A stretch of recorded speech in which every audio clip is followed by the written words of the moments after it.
नमस्कार. बेटी बचाओ, बेटी पढाओ हे वाक्य आपण सगळ्यांनीच ऐकलंय, हो ना? पण हे फक्त एक सरकारी घोषवाक्य नाहीये, तर भारताच्या भविष्यासाठी एक अत्यंत गरजेची मोहीम आहे.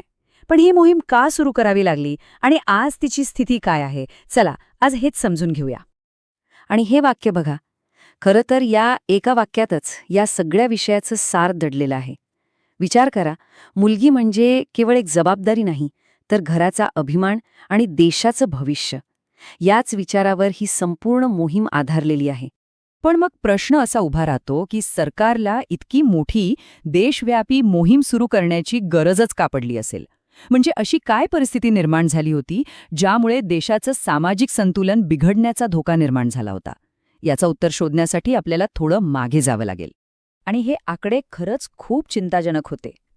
देशातल्या अनेक भागांमध्ये मुलांच्या तुलनेत मुलींचा जन्मदर इतका खाली आला होता की भविष्यात समाजात एक मोठं असंतुलन निर्माण होण्याची भीती होती. ही केवळ आकडेवारी नव्हती, तर एका मोठ्या सामाजिक संकटाचे संकेत होते. पण ही परिस्थिती निर्माणच का झाली? यामागे नक्की काय कारणं होती? याचं उत्तर आपल्या समाजात खोलवर रुजलेल्या एका विचारसरणीत दडलेलं आहे. या समस्येचं मूळ आहे एका चुकीच्या मानसिकतेमध्ये. आम्हाला मुलगा हवा, मुलगी नको, वंशाचा दिवा यासारख्या कल्पनांनी समाजात इतकी घट्ट पकड घेतली होती की मुलीच्या जन्मालाच अडथळा आणला जात होता. तर याच मानसिकतेला कुठेतरी आव्हान देण्यासाठी आणि ही परिस्थिती बदलण्यासाठी सरकारने एक खूप मोठं पाऊल उचललं. आणि तेच पाऊल म्हणजे ही राष्ट्रीय मोहीम, बेटी बचाओ, बेटी पढाओ. ही तारीख लक्षात ठेवा, 22 जानेवारी 2015. याच दिवशी या देशव्यापी अभियानाची सुरुवात झाली. आणि याचा उद्देश बघा, फक्त मुलींचा जन्मदर वाढवणं नव्हता, तर त्याहूनही खूप मोठा होता, लोकांची मानसिकता बदलणं. या योजनेची 3 मुख्य उद्दिष्ट होती, अगदी सोपी आणि स्पष्ट.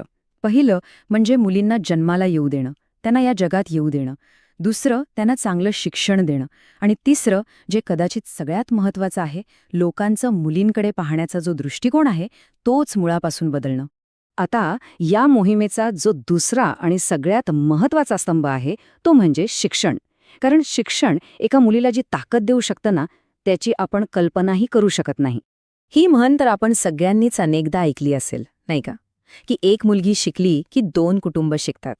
आणि हे आजच्या काळातही तितकंच खरं आहे. एक शिकलेली मुलगी फक्त स्वतःचं आयुष्य नाही घडवत, तर तिच्या ज्ञानाने आणि विचारांनी 2 कुटुंबांना आणि त्यातून संपूर्ण समाजाला पुढे नेते. पण शिक्षण नेमकं काय देतं एका मुलीला? सगळ्यात आधी आत्मविश्वास, आत्मनिर्भरता, स्वतःचे निर्णय घेण्याची क्षमता. ती फक्त नोकरी करत नाही, तर समाजात स्वतःची एक वेगळी ओळख निर्माण करते. आज तुम्ही बघा, खेळ असो किंवा विज्ञान, प्रत्येक क्षेत्रात मुली आपल्या देशाचं नाव मोठं करत आहेत. आणि या सगळ्याच्या मागे आहे ती शिक्षणाचीच ताकद. म्हणूनच बेटी पढाओ ही घोषणा फक्त एक शैक्षणिक उपक्रम नाहीये, तर हे एका मजबूत, एका प्रगत भारताचं स्वप्न आहे, जिथे प्रत्येक नागरिकाला समान संधी मिळेल. ठीक आहे, सरकार तर आपल्या पातळीवर प्रयत्न करतंय, समाजही हळूहळू बदलतोय. पण या बदलाचा जो खरा पाया आहे ना, तो आपल्या घराघरातूनच रचला जातो. आणि त्यासाठी घरातल्यांनी काही गोष्टी करणं खूप महत्त्वाचं आहे. पहिलं म्हणजे मुलगा आणि मुलगी यांच्यात भेद करायचा नाही.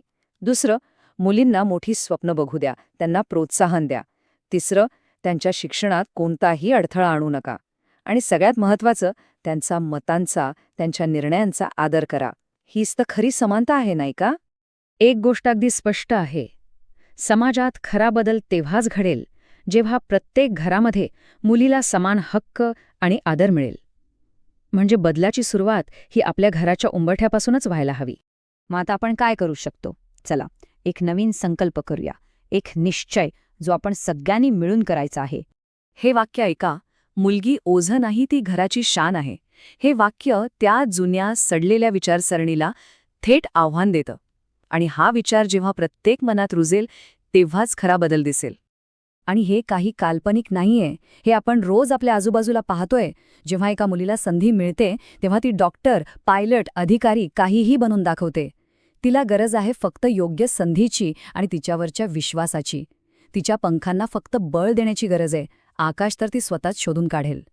तर मग आपला संकल्प काय असायला हवा? 3 सोप्या गोष्टी.